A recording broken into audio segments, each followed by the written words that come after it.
of the New Orleans Film Society, and I'm zooming in from my home, which is located in New Orleans. It's an area that has been traditionally referred to as Bolbancha by the native Chitimacha tribe here.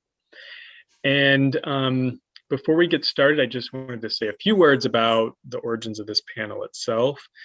We have had a lot of discussions internally at our organization about the need for increased transparency within the work that we do and in the ways that we communicate with both audiences and artists, and wanted to create more space for dialogue that bridged those who are on one side of the gate versus the other, so to speak, and try to get rid of that gate as much as we can, just to allow programmers to be in conversation with filmmakers and answer questions, and also to help filmmakers differentiate the different festivals out there so that they have a better sense of what festival is a good match for the project that they're looking to send out to festivals.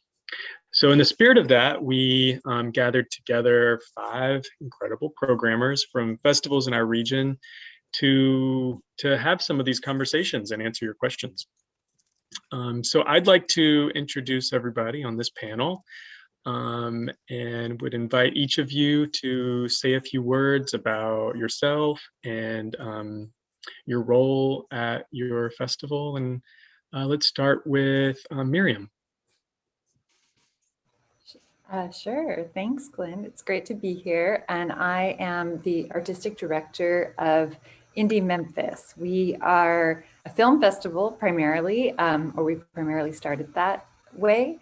And we're in the fall, in October this year. And we also do year-round programs. So we have sort of shift emphasis the last few years to doing more year-round programming. And we also do a lot of artist support. So especially for filmmakers in Memphis and for Black filmmakers nationwide. Thank you. Lana, how about you go next? Hi, everybody. My name is Lana Garland, and I'm the curator and festival director of the Hayti Heritage Film Festival, which centers itself on Black Southern filmmaking. So when we say Southern, we mean the American South and the global South. So we take place typically in the end of February, early March, depending on where it hits during the year. We've been around for about 27 years now. The Hayti community is one of the country's Black Wall Streets. You know, a lot of people know about the Black Wall Street in Tulsa, but Durham, North Carolina, where we're situated, and the Hayti community specifically is very much associated with the heritage of Black Wall Street here. So our festival is focused on development because we're finding that in the South, especially the American South, it can take a little bit more time, a little bit more development for filmmakers to go from ideation to a final project. So we're situated in a way where we're providing not only a place to showcase your films, but also to have conversations with folks in the South about the development process. And so to that point, the festival is very much a training ground. We have a work in progress program in association with Working Films. And we also have year-round programming. However, our year-round programming is kind of, we do it based on the need of the community. And what we mean by that is that if something is happening in the community, we will match programming. So, for example, when COVID hit, we decided to do a series of drive-ins just to kind of alleviate this stress and pressure that a lot of people were feeling about not being able to do anything. So that's Hayti, and thank you for being here and allowing me to share it with you. Thank you, Lana. Greta, how about you go next? Hello. Yes, my name is Greta. I'm the director of programming at the Hot Springs Doc Film Festival. It's located in Hot Springs, Arkansas. So we are entering our 30th year. I'm brand new with the organization, but we are celebrating our 30th, so there's a lot of excitement on our team. We are happening in October this year. It's traditionally in the fall, so we're excited to have things go a little bit back to normal, as it were. And we are kind of still looking for, I think, our voice. It's changed a bit over the years, and I think this year we're kind of entering a new phase. I would say that traditionally the festival has had some discovery elements and kind of paired with some larger scale documentaries and documentary filmmakers in terms of like events throughout the festival. It's about a week long. So there's a lot to see. It's a very audience-focused festival, and I think we are increasingly trying to push towards more filmmaker focus. So yeah, I'm excited to talk a little bit more about it as we go along here. Thank you. Kiyoko. Hi, I'm Kiyoko McCrae. I'm with the New Orleans Film Society, and we run the New Orleans Film Festival that has historically been in October, but we're going to be having a festival in November this year, and we also do the French Film Festival in the spring. We have year-round programming. I'm the director of documentary programming and filmmaker labs, so I manage the programs that we have for filmmakers, which started with Emerging Voices mentorship program that really came out of the film festival as a way to leverage sort of access for local filmmakers to industry gatekeepers, and has really grown over the years. And that we now have the Southern Producers Lab as well, which is open to a larger group of producers who are based in the South. So we do have a commitment to supporting local filmmakers through our programs and the festival, and not just in Louisiana, but in the region in the South. But we do include films from all over the world. And I guess that's it for now. We'll get into it more. But Thank you, Kiyoko. And Rachel from Sidewalk. Hey, everybody. I'm Rachel Morgan. I'm the creative director for the Sidewalk Film Festival, and actually I'm the creative director for the Sidewalk Film Center and Cinema. We have been, Sidewalk, the film festival, has been around for about 22 years. Our festival happens in late August, and we opened a movie theater about a year and a half ago, so we were about 6 months old when COVID hit. I don't recommend doing that. Don't recommend being about half a year old and having a global pandemic come into play. But yeah, and from a documentary standpoint, I'm a former documentary filmmaker. So I have made feature docs. I teach at community college. I've been at the community college, Austin State, for about 15 years. And I taught documentary film in a really interesting way at the University of Alabama for about a decade. Yeah. Well, thank you all for being part of this. I want to dive right in. I have a couple of questions that we're going to start the conversation with, and then we're going to go to any and all questions, or as many as we can get to from the YouTube chat. So the first question that I'd like each of you to answer is just to talk through what your selection process looks like. Who is involved? Is there a scoring rubric? How many people view the film? Any details like that that can make it not seem so much like a black hole that filmmakers are sending their film into. But what does that process look like after a filmmaker clicks submit to your festival? And anyone can start with this, but if you don't volunteer, I'll call on someone. So I'm happy to start. So for us, we have a team of me and 3 other programmers. And then we also have a very large team of screeners. We have about 100 people on the screening team who commit to a variety of levels in terms of how many films they watch. We get about 1,100 films a year, and it's a mix of shorts and features. And the programmers watch half and half, shorts and features. And we have a scoring rubric. In all transparency, I also work for the New Orleans Film Festival and have been there for several years. And so much of my process as the director of programming at Hot Springs has been informed by my years at New Orleans. So Kiyoko and I may have some similar answers.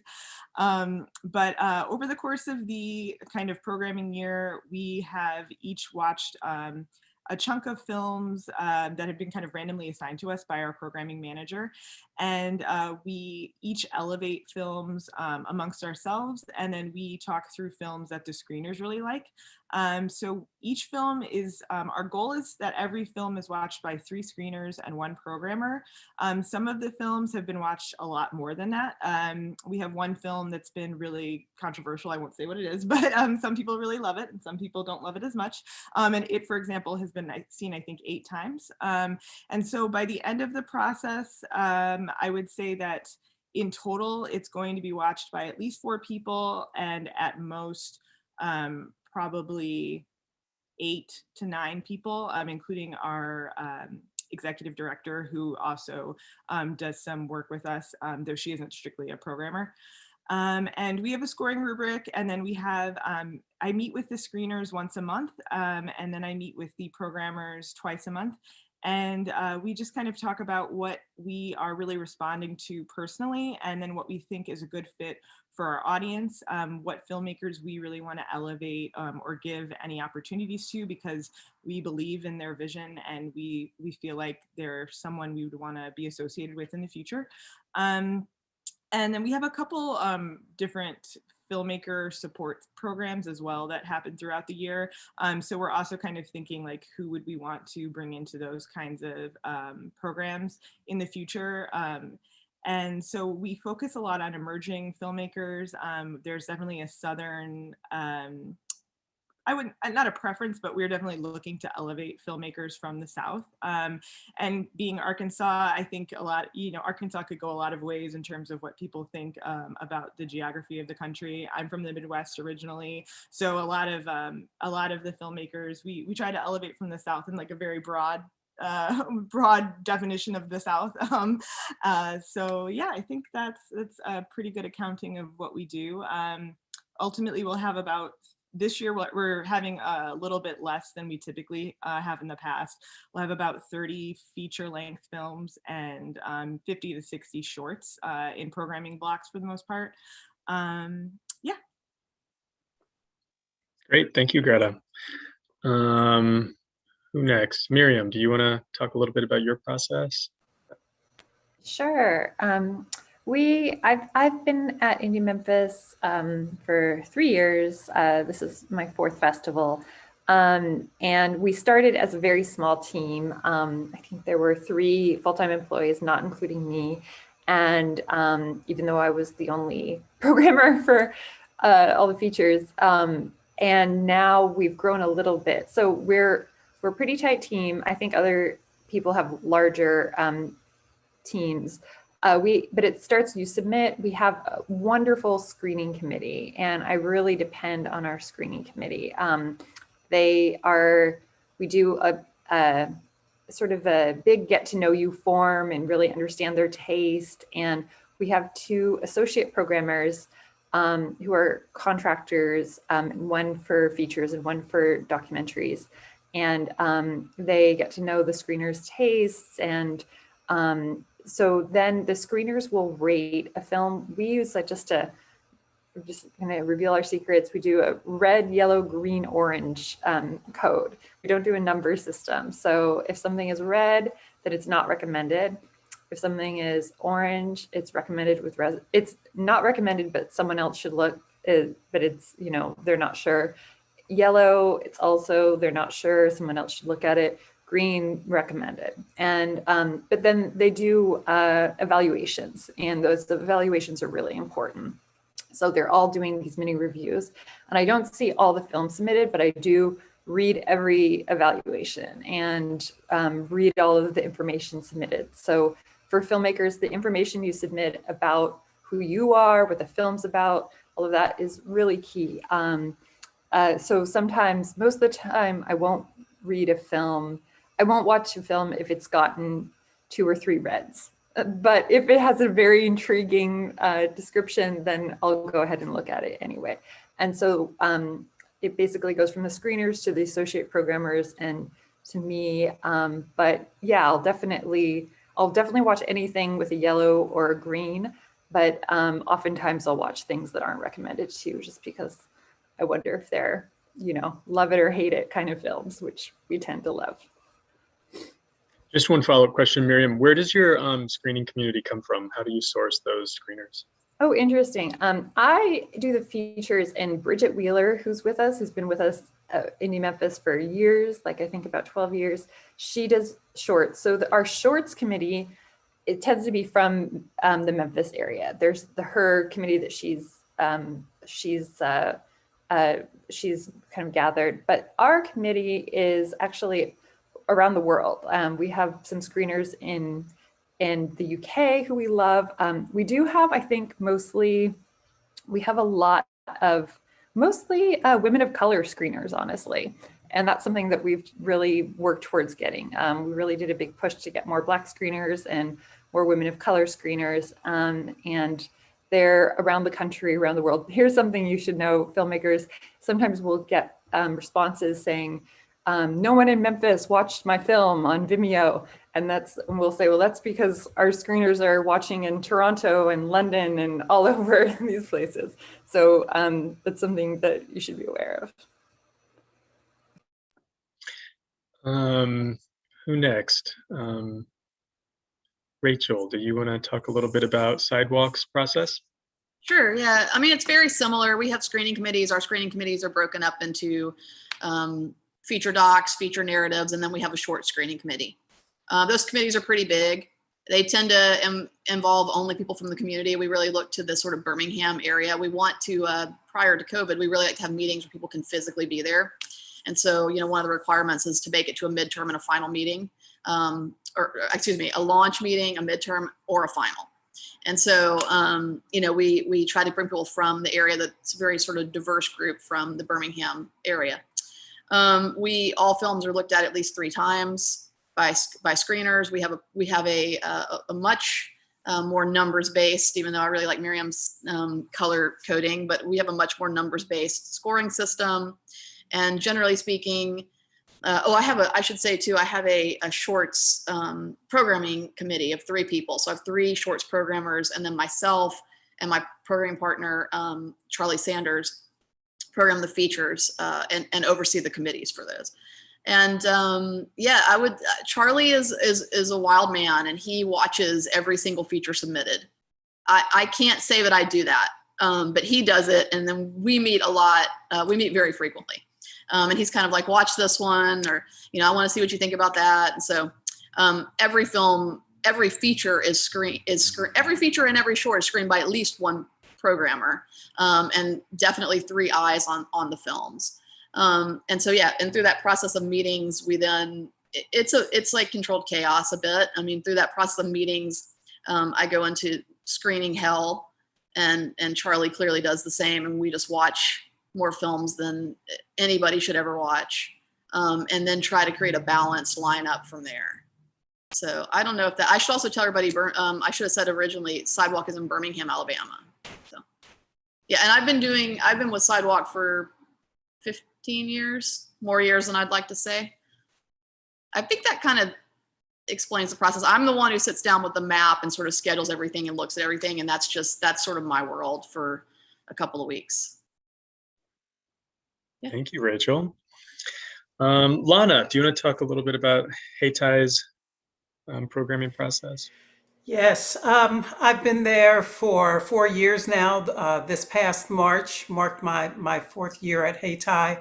The process, I screen everything. We're a much smaller festival, so I'm able to kind of look at everything, and I just have an interest in doing that. I really want to be conversant with filmmakers as to their particular films. And, that's a big focus at Hayti, to develop relationships with filmmakers across the South, not just to kind of program this one-off film. So we have a juror committee of about 8. And so the films are screened at least 8 times.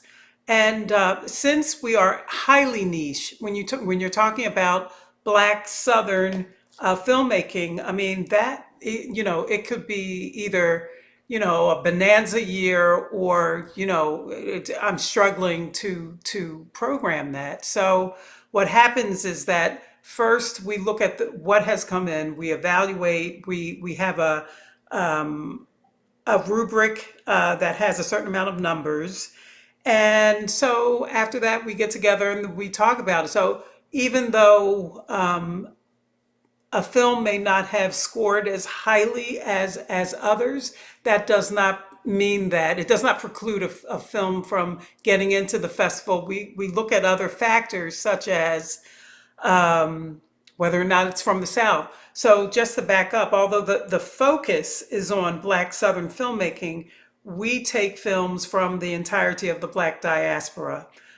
So we do highly weight towards filmmakers in the South. And even though we do that, there can be still rejections. But if you are a filmmaker from the South and you did not get into Hayti, we offer up an all access pass to those folks. Why?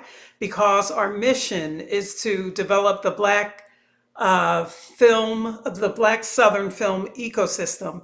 And so we're a festival that's focused on training. So during the festival, we have a lot of opportunities for people to elevate their craft. So we think it's important that, and it's also, you had also asked about values of our organizations. One of our values, we come from a kind of a Black Southern family reunion kind of foundational viewpoint. So everybody's your cousin.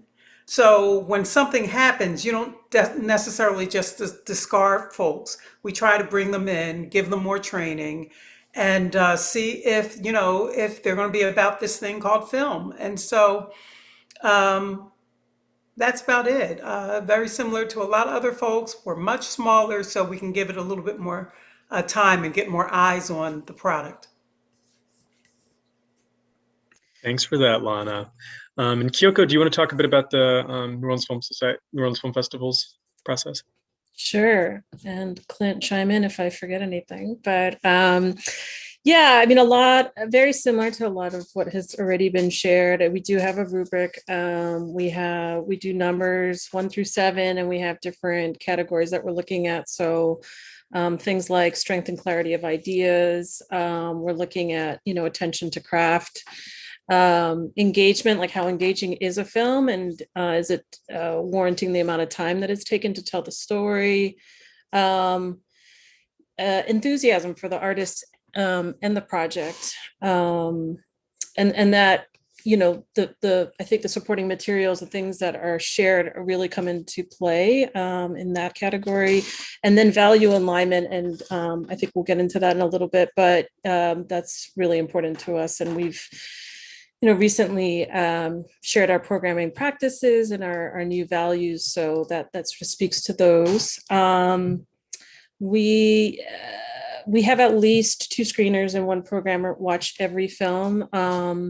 And just to give some numbers, in 2019, we received over 5,600 submissions and we selected 218. Last year, we had 4,655 and selected 160. So we'll probably be on par with that, I think, this year. What else can I say? Yeah, I mean, we recognize that it is subjective. So it's really important to us that we have multiple people, multiple eyes on projects. And, that's the minimum number, I think, the 2 screeners and 1 programmer. So of course, we have many cases in which, we have multiple programmers watching. And just a little more detail, I think for the features, we have all 5 programmers who are, we're not all watching them on the first round, but then, we do, when we get down to the final, we're obviously all watching as they kind of advance. But, we have, I think, close to 100 volunteer screeners who work with us. So we really appreciate all their time and effort that goes into that. And with the doc shorts, it's a little different. We have, this year we have 3 groups, 1 programmer and 2 volunteer screeners watching the same films. And then we discuss all 50 in the first round, second round, and so on and so forth. So slightly different process for shorts and features. Yeah. Great.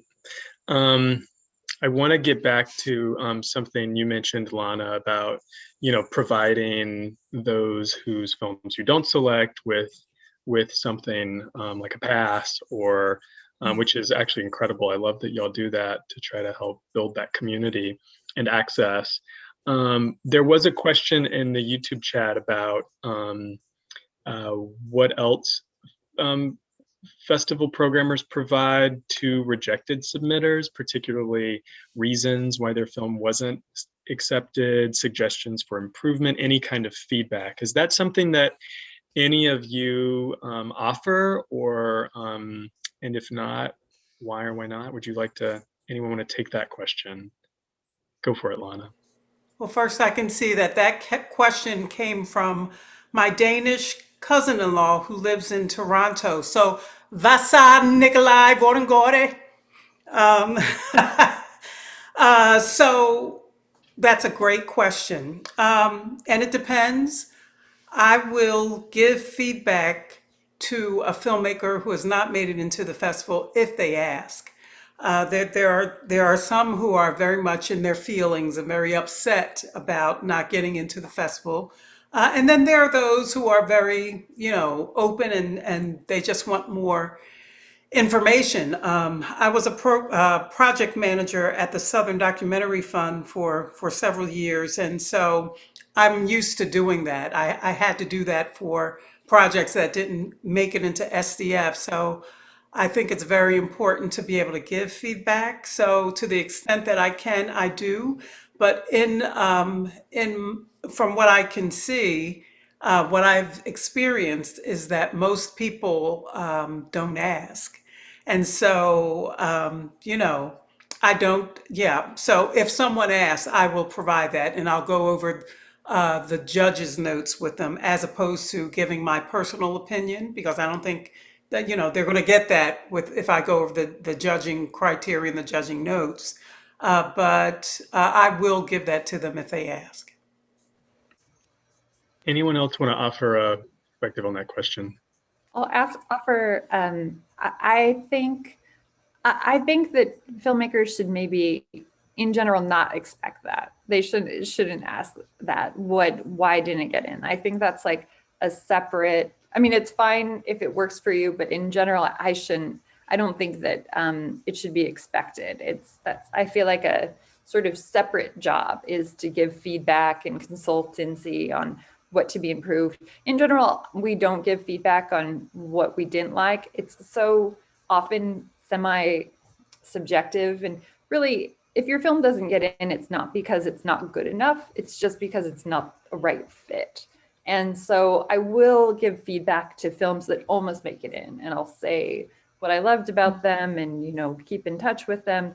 But I in general, I'm not going to give feedback on what I think was needs improvement. Any other thoughts on that?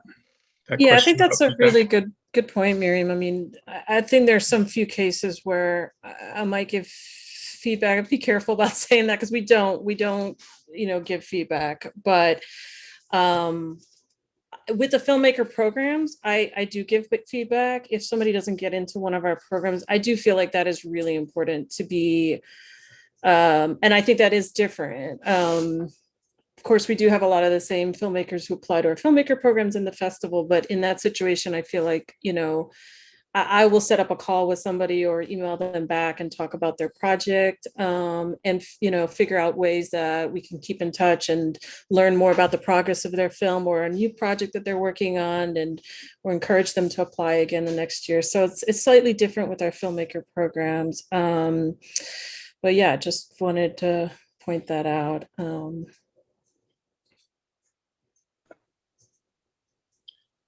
Anything else to add, Rachel or Greta? Or I mean, I can weigh in a little bit. I'm trying to be careful here. We have a pretty strict policy to not do that, and haven't always had that policy. But several years ago, many years ago, had a filmmaker reach out and ask us for feedback, and that filmmaker had submitted a feature, and they had also submitted a couple short films. And we provided some feedback that I thought was very constructive on the feature that didn't get in. The 2 shorts did get in. And I thought I was being very constructive. Again, I teach film, so I'm aware of how difficult notes can be. And that filmmaker was not very happy with the feedback that we provided, and ended up pulling both of the short films after had already been announced. And I totally understand where the filmmaker's coming from, but it's that kind of thing that will prevent a festival from wanting to continue to give notes when requested. It is something we talk about changing a policy on from year to year, because we do want to be supportive of filmmakers in the best way we possibly can, in all the ways we possibly can. But that has not been a productive thing for us, from what we've been able to, from our experience. I will say we do handwritten notes. We did not last year because of COVID, but we generally, and for every other year that I've ever been at Sidewalk, we actually sign letters. And I will write, or myself or other programmers will write notes on the letters. And sometimes those notes are just like, thank you so much, we're honored. And sometimes they're very long and detailed about what we loved about the film, and we're so upset that that we weren't able to accept the film. And there has yet to be a year, except for last year, and I think that's because the pandemic had me crying about other things, but there has yet to be a year when I haven't had a day in the rejection process where I stopped and actually cried. I'm not a crier, but I will actually stop and cry at least once a year, because I know how hard it is to get a rejection letter. And a lot of those films are amazing films that should be programmed, but that just for whatever reason don't fit. So I will throw my 2 cents in too, since I'm the only one that hasn't spoken. So generally we don't provide feedback in any kind of like formal way, but I'm personally happy to provide feedback to a filmmaker. I would reiterate what Miriam said. Make sure that you actually want notes. Make sure that you actually want to know why we didn't put it in, because you may not like the answer. And I would also say to filmmakers, make sure you are applying to festivals for a reason. Make sure you have a strategy. I think a lot of the heartbreak comes when you think you submit a film and you don't get in, and you think, I did something wrong, my film's not good enough, why didn't I get into these 10 festivals? And often, like Miriam said, it has nothing to do with your abilities. It's often just not a good fit. And we have a lot of people that we are trying to program for. The audience, may be very different than the audience that's going to be a good fit for your film. So I would just really, in this, here's a note ahead of time for all of you listening. Make sure that you are really doing your research. Don't just blanket submit. It's not worth it, and it's going to end in, I think ultimately heartbreak for you. Even if you do get into some of the festivals you want to get into, there's still always going to be questions for you. Yeah, thank you for saying that, Greta. And just to reiterate that point, just because a film isn't accepted into a festival doesn't mean that there's anything wrong with it, or that it's bad, or that it needs improving. We often get that question, what can I do to improve my film? And sometimes, like you're saying, it's just an issue of maybe a better festival or maybe a different festival is a better fit. And to that end, I'd love for each of you to talk through a little bit more about what the personality of your festival is. Like what kind of films are a good fit with your festival? What are the values that your festival really holds up and wants to imbue through its programming slate? I know that's a big question, and it's not an easy one to try to think about issues of taste and issues of subjectivity when talking about your programming, but just in an effort to help filmmakers out there ascertain which festival might be a good fit for my project, my film, what can you say to help either steer them in the direction of submitting or not to your festival? Well, I can go, and I'll also kind of talk about some of our selection criteria. So to kind of ease into that part of the conversation, we tend to, our emphasis tends to be, we have a huge emphasis on, to put it in, diversity. We have a huge amount of films by people of color, by women of color, by women. We try to keep those numbers as, we try to keep very a diverse lineup with an emphasis on Black film from across the African diaspora. And then as far as we really lean into the indie in Indy Memphis. So we have films that we're especially interested in Black indie film as opposed to Black Hollywood film. And that's sort of an independent film style that can be found around the world, but we're especially interested in that very kind of almost like a weird independent film. We had Sorry to Bother You, and we had Boots Riley, and that's a kind of Black indie film that we're very interested in. There's so many films, but I will say, as far as our selection, we're also really interested in films that are smart but fun, and sometimes even funny. So we are looking for films that are challenging, we often say, that are either challenging stylistically, politically, intellectually, emotionally is our favorite, films that are kind of challenging emotionally. And so that's a thing that we're definitely looking for, films that are really stick with you and maybe change you. That's great. Thank you, Miriam. Rachel, do you want to tackle this question with regard to Sidewalk, especially having been there 15 years? I feel like you've obviously had a big role in shaping what the personality of the festival is. Yeah, it would be interesting to hear somebody else who's been to Sidewalk answer that question, because it's a little, it's a little insular. But and we're a broad festival, so we do the thing that you're not supposed to do, which is try to program something for everyone. So when I enter into the festival year, I'm always thinking of programming something that's like for the most conservative, like grandpa, Alabama grandpa that you can possibly find, to like, super liberal, like metalhead kid in a basement somewhere, and everything in between, right? So I don't know that those are necessarily total extremes. There could be some overlap there, but you get my point. So I'm trying to program something really broad and wide and diverse, and it kind of hits on everything. So, I do think that that's part of the fun, is that no matter who you are, you can sit down with the program and feel a little overwhelmed about what you want to see and being able to do it all. And that's my hope. We don't always get that right. And again, it's an impossible feat, but that's the goal. And so, yeah, we program very serious stuff and very challenging stuff. Just like Miriam said, we are similarly, into things that people find to be very difficult, but we also want, things that feel comfortable and light, that bring people to a theater. And so everything in between. I do think we tend to lean into things that we can eventize and fun things a lot. We probably lean a little heavier on like pop culture docs. But clearly we're in Birmingham, Alabama. So, our history and where we are placed in the South, that's very important. We want to represent films that explore that experience and history. So yeah, it's pretty wide and broad, but there is a lot of sort of party and all that too. I hope that kind of answers it. Thanks.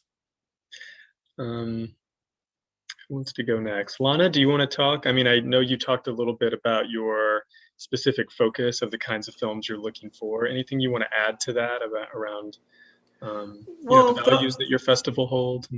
Well, beyond the obvious, I mentioned the Black diaspora, I mentioned the Black South in America and the Black global South. But beyond that, I really approach programming like an impact campaign. So I try to listen to what the conversations are in the Black community. And so, and what are the films, what are the themes that are coming through? And so if I start to see threads, then I lean into that a little bit more.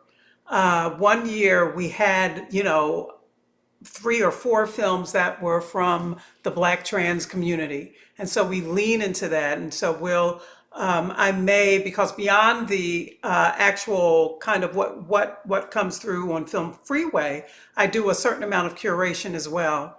And so I will build around the themes that seem to be important to people. This past year, we had something around Black men feeling safe. And so I had a panel with Black Southern male filmmakers, Charles Burnett, Terrence Nance, Kevin Wilson Jr. I'm forgetting one. Forgive me, last person. But anyway, so we lean into kind of what people are speaking about. So from a programming standpoint, it's really important for me to see what the conversation is in the Black community. And then once we program that particular film, we then go out to organizations like you would I'm also a filmmaker. And so we go out into the organizations and we impact produce that film. So we bring that community to the film. So one year there was an emphasis on Black Muslims. And so we found people who could speak to the Black Muslim experience in panel discussions and in workshops. And so that's basically our approach. We try and I feel like it's more of a conversation once again. And a lot of the things that we do is because we are so small that we're able to be nimble like that. Thank you. Greta, do you want to talk a bit about Hot Springs and your values, personality?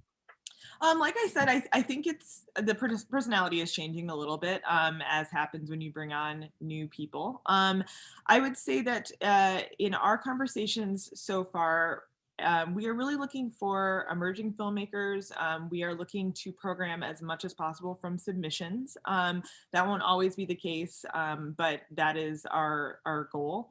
We're definitely looking for a wide array of filmmakers from different kinds of backgrounds. And, diversity is kind of the buzzword, but that diversity can be in a lot of ways. I mean, like racially diverse, of course, gender, sexual orientation, but we're also looking for people who are coming from different parts of the country and the world. I will say that we are focusing a little bit more on American cinema than cinema from outside of the US, but that's not to say we won't have international films. We're looking for people from different socioeconomic backgrounds. And I would say the kind of driving force is finding films that are by people who have a really intimate, authentic knowledge of the thing that they are portraying on screen. It's really important to me in particular that we, within documentary film, kind of navigate away from this standard practice where people are talking about subjects or featuring subjects that they don't necessarily have like a very intimate understanding of. I don't really agree that an artist has the right to tell whatever story they want personally. I really want people to understand what they're talking about and have a really detailed, nuanced commitment to telling a story, with honesty. And so we are definitely looking for filmmakers that are, from the space that they're telling the stories about. I don't know if that will always be the case, but just in an effort to kind of push against, often male, often white filmmakers, telling stories about communities that they're not from. This is kind of our focus right now. So I would say that's a guiding principle. But in terms of the type of films, we're looking for all kinds of stuff. I mean, anything that's really, going to move you. And as Miriam said, and Rachel, challenge you. We want our audiences to have a window to other parts of the world, other people's lives. And so if your documentary is doing that well, then we want to feature you.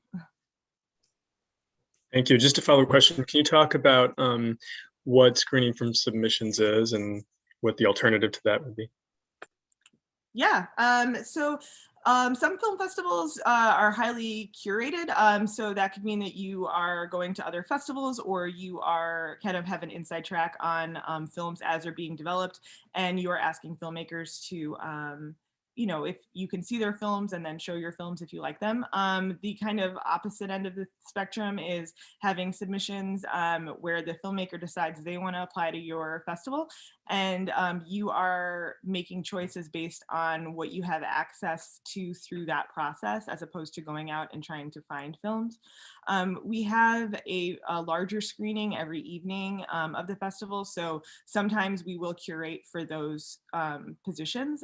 So that might be like a film that is going to be brought in by a larger entity, like an Amazon Studios or Netflix or something along those lines.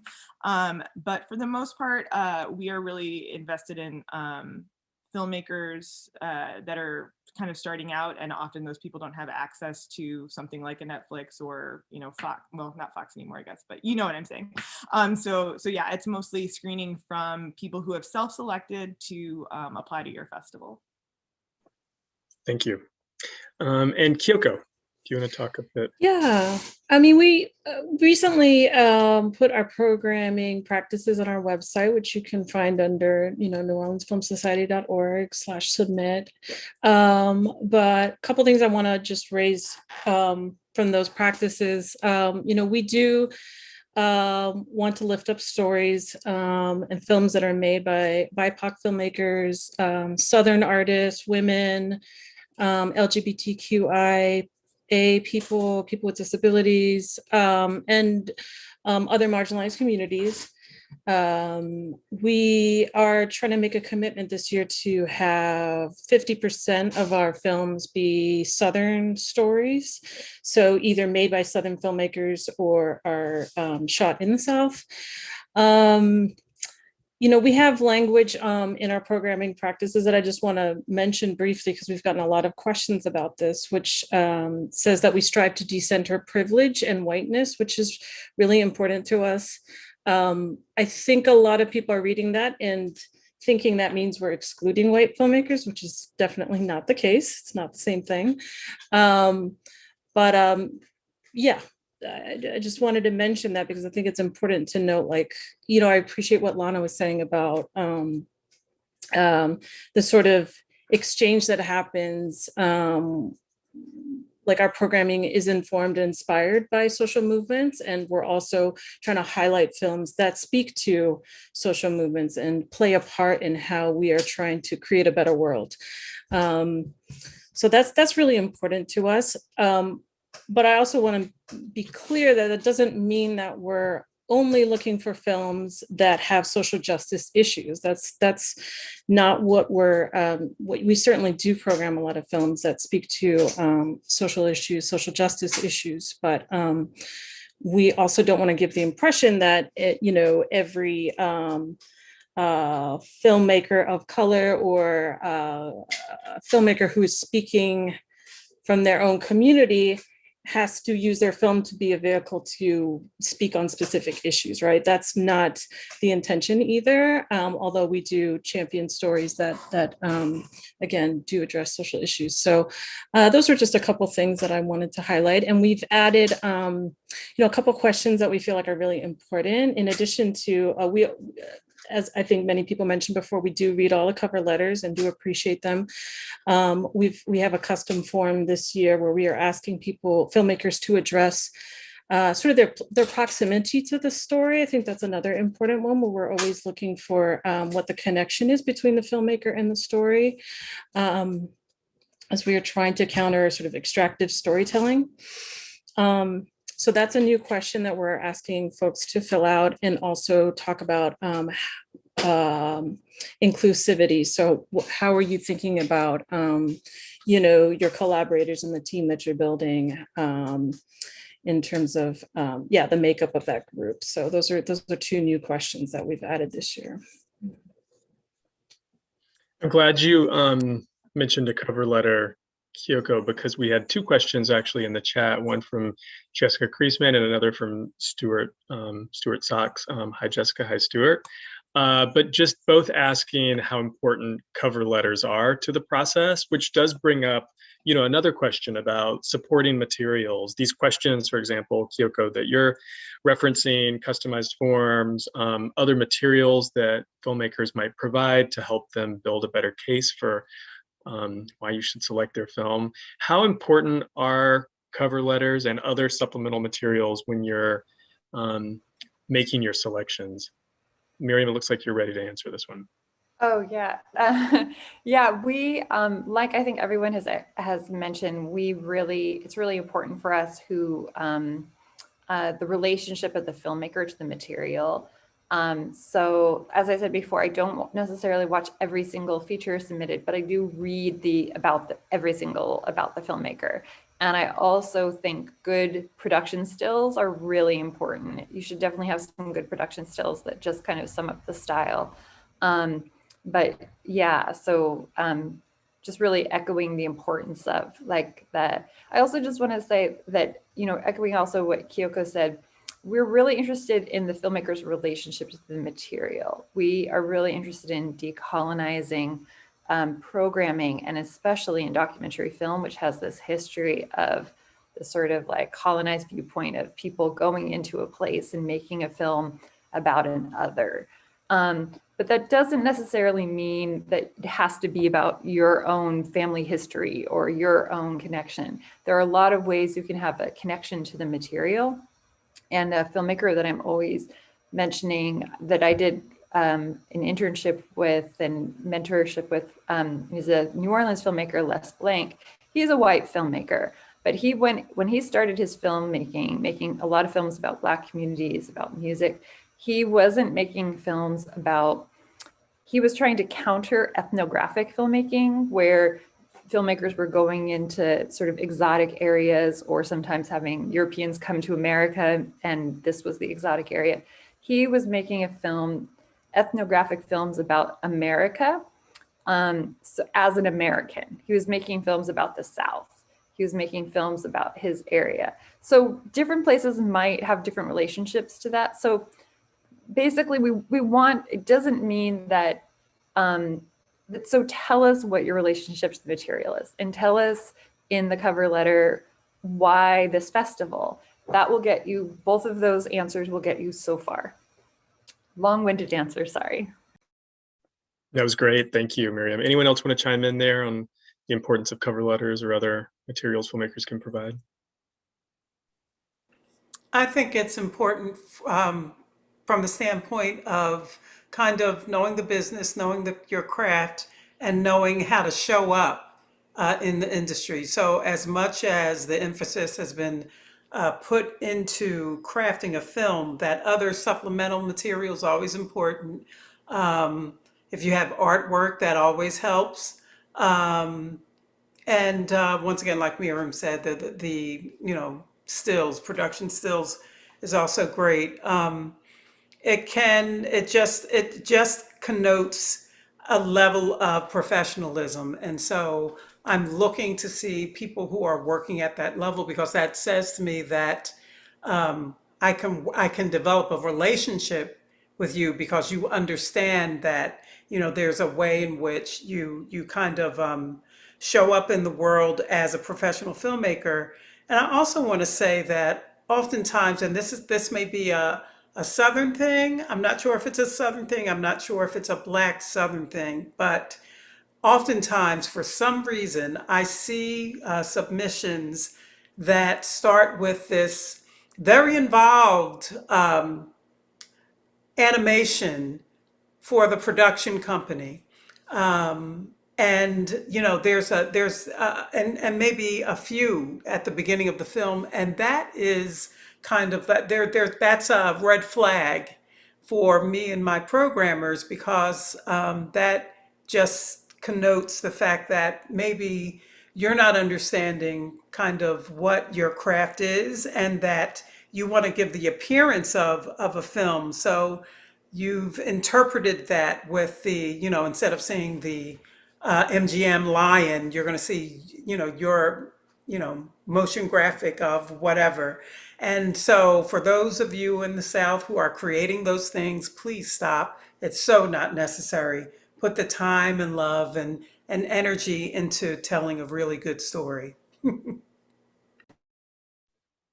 Thank you. I have another question here from Time Hunter, who asks if it's okay to submit a rough cut for features, or if it's more important to submit a film when it's at its final state. I can answer that.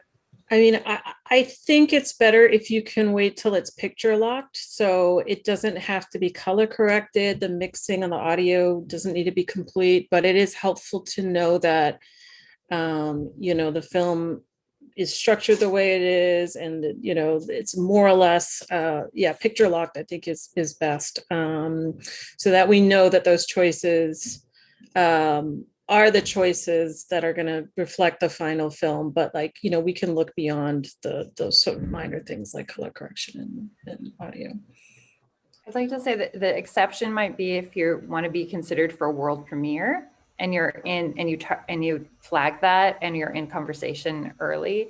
We're definitely looking to up world premieres, and if you really love a film festival, you can show in early. So that I think would be the exception.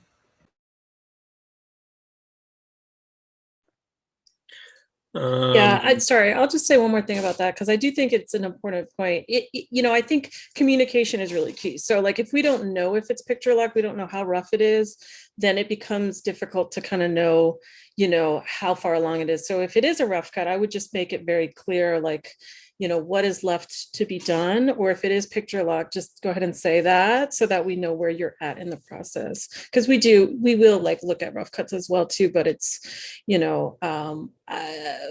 typically want to maybe see something that's further along. We might submit it and then 3 months will pass and we're making final decisions. I want to see if something has been updated since then. And I want to echo what Kiyoko said. It just depends. And, so we want to see what you have. If you need to make the deadline, submit what you have. But also submit the best version of what you think you can do given, any type of budgetary constraints. And consider, really think long and hard about whether or not you have a finished product. You may want to wait until the next season. So, but in general, it just depends.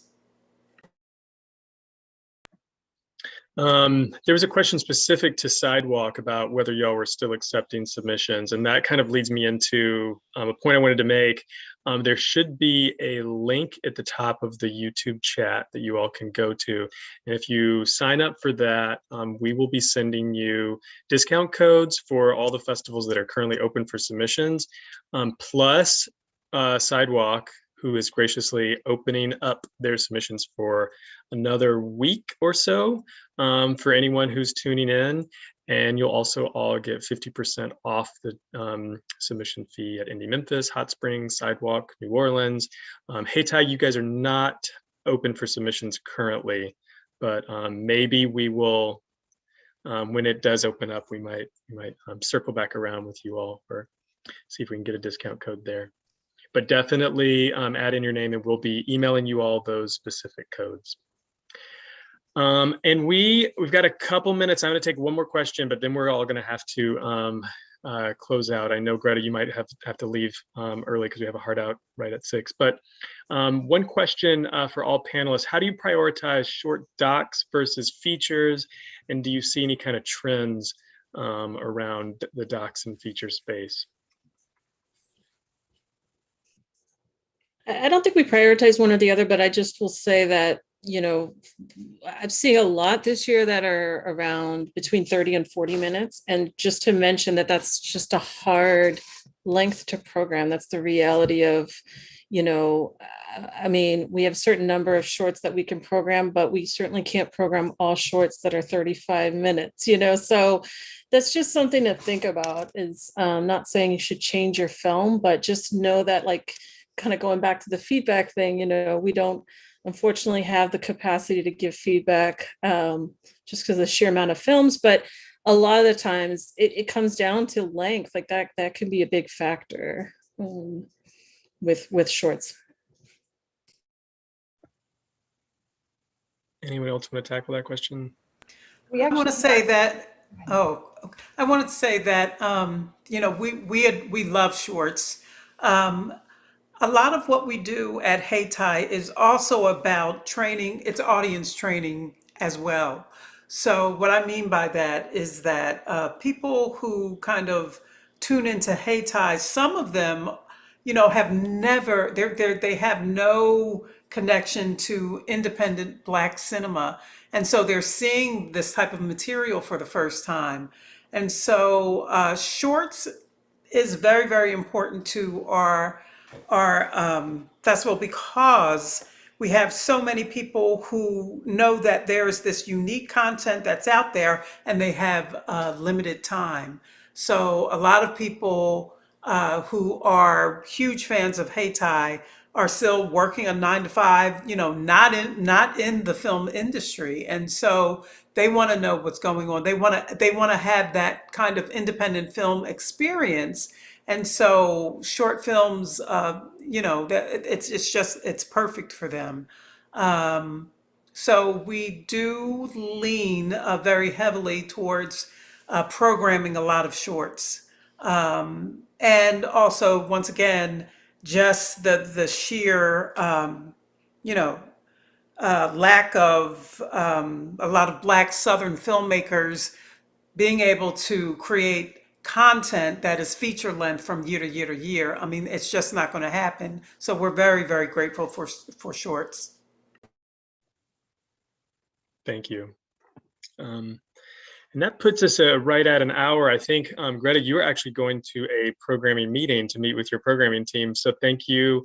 Thank you, Miriam, Rachel, Lana, Kiyoko, for taking part in this conversation. I want to mention a couple things before we go. One is that we held this, you know, conversation in order to answer as many questions as we could from filmmakers out there. We didn't get to all of them. We'll try to answer some on YouTube after this, but I really hope that this is part of a larger movement to kind of shift some of these power dynamics of, you know, gatekeepers or programmers holding all this power, and really allows filmmakers to feel a little more empowered within this process. I mean, you're the ones who have these beautiful stories and projects that we are looking to show, and you should be as selective as possible when it comes to who you want to share that project with and the festivals that you want to invite to consider your work.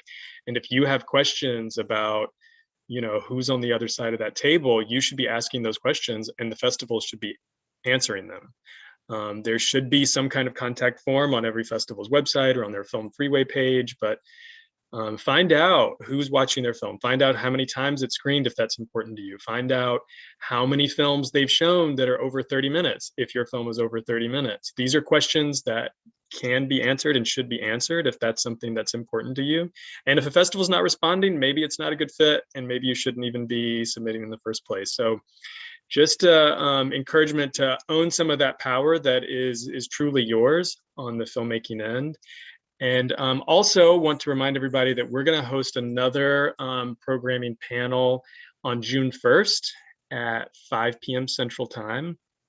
And we'll be inviting Alyssa Armand, who's the Director of Programming at the Atlanta Film Festival, Casey Barron, who's the Programming and Industry Relations Director at Austin Film Festival, Zandashay Brown, who's the Artist Engagement and Programming Manager at New Orleans Film Festival, Deirdre McDonald, who's the Artistic Director of the Bronze Lens Film Festival in Atlanta, and Lauren Ponto, who's the Programming Manager at Nashville Film Festival, to join us in a similar conversation to try to address some more of these questions. So please check out that one. There should be a form also in the YouTube chat to RSVP for that panel coming up. And again, thank you everybody for taking part, for being willing to answer these questions and talk a bit about your process and your festivals, and to all the folks who showed up.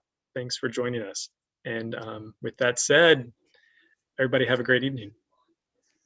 Thank you. Bye. Bye. Thank you.